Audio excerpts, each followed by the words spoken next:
my goodness, Sherrone Moore in Michigan, Taylor, your thoughts about it? We all kind of looked at it and have our own opinions. Your thoughts? It's crazy that this is happening now, right? Right when all of the P4 coaching vacancies had been filled by this point, and it felt like, for the most part, in this cycle, we had gotten through most of the craziness, and now Sherrone Moore let go, and I'm seeing this right as I come on with you guys. So, looking at a couple things quickly, it looked like they're saying there was some off the field. Issues that they're firing him for cause, and so that's going to be interesting. What comes from that? Does this go back to the Connor Stallion sign stealing stuff? What I read initially is that it is not that there's some more that they have uncovered. I think the timing again is interesting. And now it's, who are you going to get? The one name that, and again, this is after thinking about it for the last 2 minutes, but Kenny Dillingham in Arizona State is who I would, if it could go get one person right now, somebody that I think is a program builder and understands the NIL landscape probably better than anybody else, would be Kenny Dillingham. Now, Arizona State fans, don't come for me because I hope that he stays there. I think he's doing a great job for Arizona State. But with Sam Levitt looking like being in the portal, you wonder if maybe that could be an interesting duo between the two of those. Yeah, golly, that would be something else, because he is quite the coach. But also, the first thing I did before thinking about Kenny Dillingham was, who are Michigan alums that are coaches? Because that, when it comes to their hiring process, usually is their top criteria when they hire a coach. That they are inbred in that way in Michigan. They really don't like to go outside of it. But I can't really think of anybody like Mike McDonald would have been the guy I thought of, but he's in Seattle. He's not leaving Seattle to take the Michigan job. Yeah, again, not a name that I outside of Kenny Dillingham, there wasn't anybody else that I thought of off the cuff that jumped out. And I completely agree, from a Michigan standpoint, there's not a name that stands out. And again, all of the P4 jobs had been settled by this point. So it kind of came out of nowhere. I think the timing is interesting. You wonder, for a place like Michigan, I would imagine they're not being caught flat-footed. What work has gone on behind the scenes? Is this a situation where they already know who? I would imagine they've already got a short list of who they're targeting.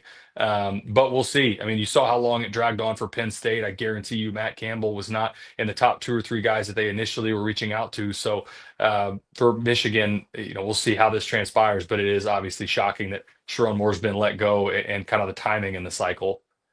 Taylor, the sports postseason is obviously in need of some makeover to some degree. Everybody's got their opinion on how to do that. And I think it just sucks that instead of celebrating this big announcement on Sunday and everybody being excited about the playoff, we're all like picking it apart from every single angle. And now you got this whole Notre Dame saga. Just kind of, what have you made from your chair the last few days of all the stuff you've seen flying back and forth, and just kind of where we are right now as a sport and where it should be better? Yeah, I'll go back to, we were just talking about Kenny Dillingham. I'll go back to his comments earlier this week that the sport is broken in a number of ways. The only thing that's not broken right now is the eyeballs and the dollars and cents. The sport is as popular as ever. It's the second most popular sport in America. It's NFL 1 and college football 2. And with all that being said, the calendar's got to get fixed. We were covering the Big 12 championship last week, and Joey McGuire talked about it at length. He signs his 7-year extension, and he says, I'm going to be here until I die. This is the last job I want. But that being said, we've got some problems in our sport with the cycle and timing of when coaches get let go, when players are allowed to be in the portal. I think some of that will be fixed with the portal. And then the bowl game opt-outs, I really can't stand. And both from a player perspective and especially from a team perspective, there are some things that I think in these contracts, now that players are really being paid, I think there's got to be some sort of clawback provision, or how these guys are getting paid out has to be impacted by, if you sit out of a bowl game, then there's some sort of recourse for clawing back some of that money. On the other side, for teams, I think it should be even more punitive, where I would go as far as saying you're hit with a postseason ban for the following year if you opt out. Just saying, regardless of what happened with your head coach, if your head coach leaves and you're trying to figure out what to do with your staff, and you've got players that are deciding to opt out, I promise you there are enough guys in your building that you can go play a bowl game. And that, to me, we've gotten too far away from, you're here to coach, and you're here to play football games. And I can't stand where we're at, where entire teams and players are saying, you know what, we got an opportunity to go play one more game for our school, and we're just not going to. I think it's lazy. I think that's a terrible example for your schools. I hate that Iowa State and Kansas State did this. I think the fine should have been more than what it was from the Big 12. And again, for Notre Dame, you want to be one of the leaders in the sport, which they are. They're a top 2 or 3 brand in the sport. I think it's childish how they handled this. They should have been in the playoff. I agree they should have been in the playoff, but BYU thinks they should have been in the playoff as well. And for them to be on Vanderbilt as well, for them to be one of the marquee brands in the sport and to take their ball and go home, I thought that was a joke from the Irish. Taylor, things have changed, obviously, my goodness, in the last even 18 months or 4 or 5 years. If you were on a team today and you were the quarterback at whatever, Rice or wherever, and you were in this position and even somebody brought that up, what would you say? And would today's game change your opinion at all? You know, I think it's different between group of 5 teams and the power conference teams, because group of 5 teams, by and large, there's really not an opportunity to go compete in the college football playoff. We say that every year, but there's only a handful that really have a shot at it.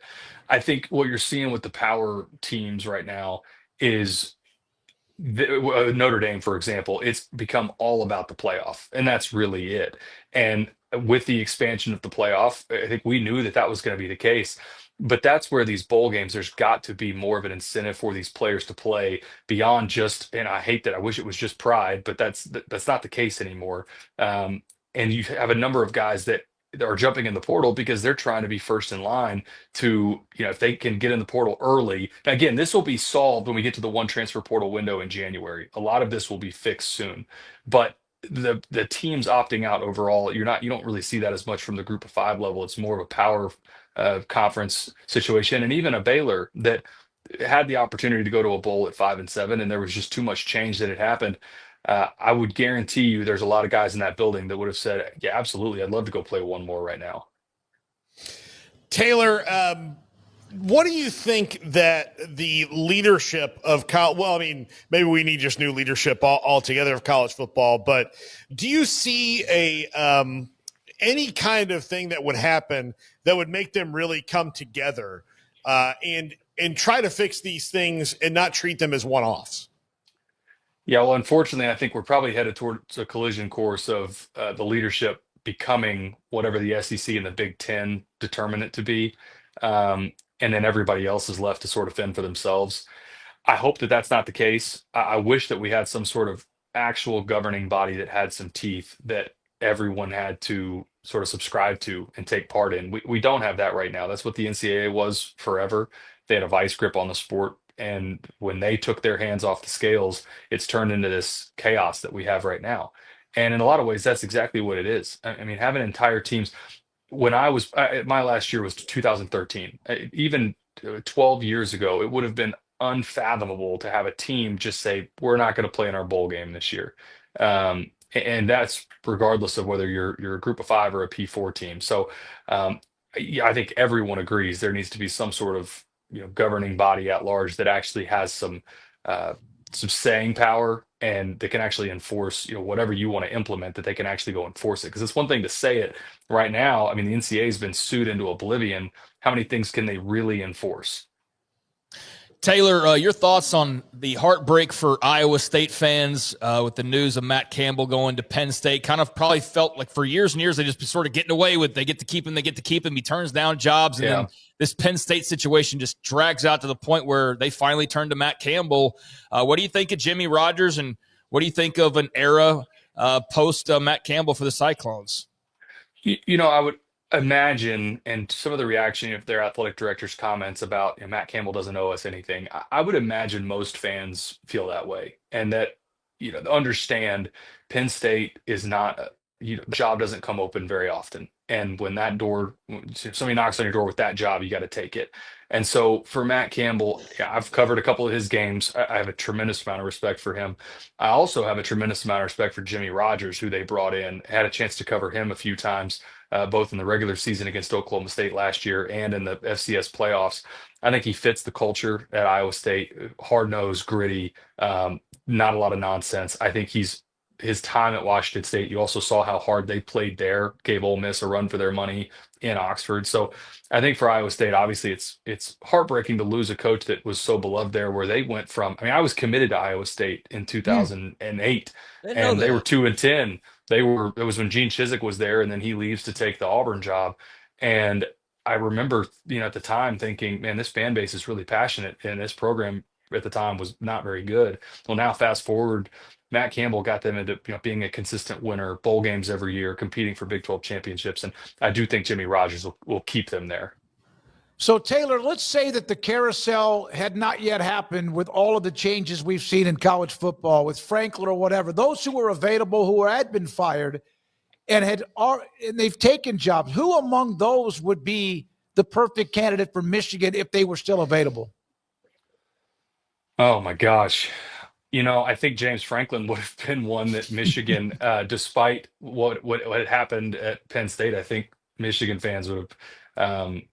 I say that Michigan fans would have probably been in a similar boat to how Penn State ultimately felt about James Franklin, that he was not going to win a national championship there. And um, I don't know that Michigan would have had the tolerance for Lane Kiffin. I tweeted a minute ago just as a joke that Lane Kiffin in Michigan. I don't think that he fits what they aspire to be and what Michigan is.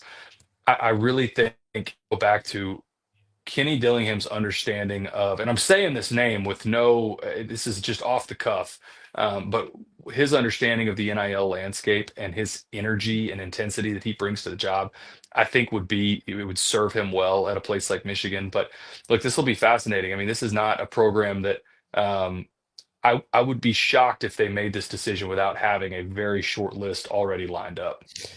Well, I just think of it like if Kenny Dillingham, I'll just function it right now. Look, he's out there like essentially on his hands and knees in Tempe right now, trying to get people excited about Arizona State football.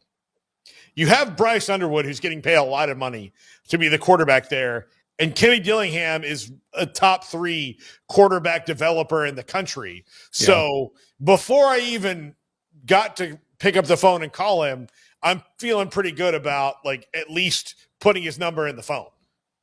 Yeah, 100%. And you mentioned Bryce Underwood. It'll be interesting to see. I'm not sure the details of his contract on if there's a head coaching change, what happens.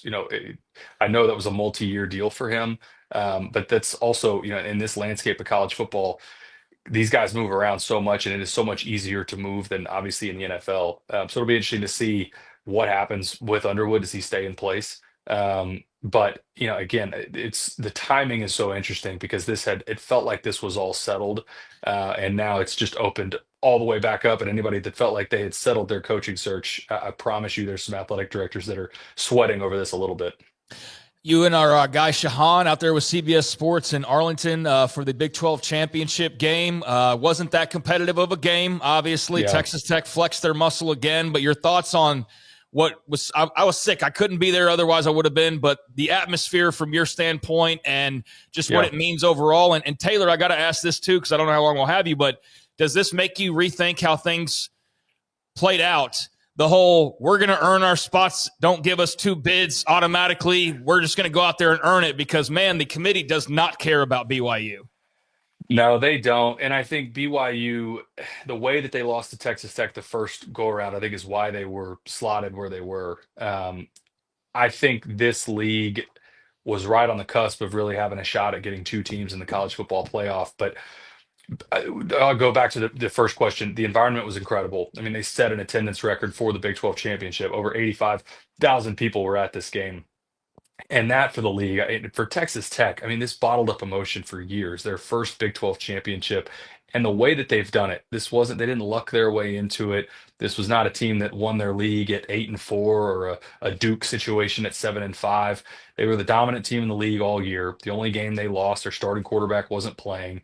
And for Texas Tech, I really believe standing on the sidelines, watching this defense play, this is a top 2 or 3 front in college football. I think they're every bit as good as Oklahoma in terms of their front 7. I think they match up well against Oregon. I know there's a lot of people around the country that still look at that double T for Texas Tech and say, think of the teams from the past that just score a ton of points. But this team they are built on their defense. They've got the best linebacker in the country in the middle of Jacob Rodriguez, and their front four gets after the quarterback. So BYU, I don't think this was a playoff team. Ultimately, when you saw them against Texas Tech the second go around, with where they were already slotted, it makes sense that you have the teams that were ahead of them, and even a Miami, a Notre Dame, obviously. I understand why they were where they were, but for the Big 12, I thought this was a big step forward in trying to improve the brand and still trying to build towards getting two teams in the playoff. Man, I tell you what, you're right. The disrespect is there was a discussion on ESPN, as you may have seen that they were looking at Notre Dame, Alabama, and who was the Miami. And BYU was off the graphic, like old tiny graphic, like, and it's just it's almost like it's crazy. It's very intentional. Like it's obviously it does intentional. seem to be very. It's a perfect word. Yeah, absolutely. Yeah, I think BYU, the way that they lost against Texas Tech, obviously impacted them. But I also think that it was probably skewed a little too far against the Big 12 and against BYU. It was amazing. If they have a logo out of anybody in the SEC, I promise you they would have been in the top 10. Taylor, thank you, buddy. Appreciate it. Are you doing any of the any other playoff games, or you have a bowl game? What is your schedule? Yeah, I got the D2 National Championship next week in McKinney. I've got that one again. And we'll see on the bowl front. I think there maybe some things shake loose, but for now, wrapping up our show on Inside the 12, and then I've got that national championship in Dallas. Thank you, bud. Appreciate it. Enjoy. He's not opting out of a bowl game. No, waiting for the invite. Never. You're not. Never. No. Taylor McHargue, CBS Sports, with his former Rice quarterback.